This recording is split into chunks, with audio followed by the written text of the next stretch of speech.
বিয়ের পরে আমরা অনেকে ভুলেই যাই বউকে কেমন যত্ন নিতে হয়।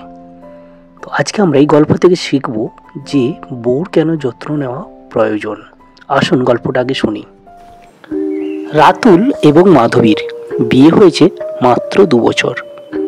বিয়ের প্রথম দিকে তারা খুব সুখী ছিল, কিন্তু সময়ের সঙ্গে সঙ্গে রাতুল তার ব্যবসার কাজে ব্যস্ত থাকায় এবং জীবনের চাপে মাধবীর প্রতি আগের মতো মনোযোগ দিতে পারছিল না। মাধবী খুব কষ্ট পেত, কারণ সে চেয়েছিল যে রাতুল তার প্রত্যেকটা সুখী মুমেন্টে ও থাকবে, তাকে অনেক হেল্প করবে, তার পাশে থাকবে চিরকাল। একদিন মাধবীর অসুস্থতায় রাতুল বুঝতে পারে স্ত্রীর প্রতি তার ভালোবাসার যথেষ্ট ঘাটতি রয়েছে। সেই দিন থেকে সে সিদ্ধান্ত নেয় সে নিজের ভুলগুলো শুধরাবে।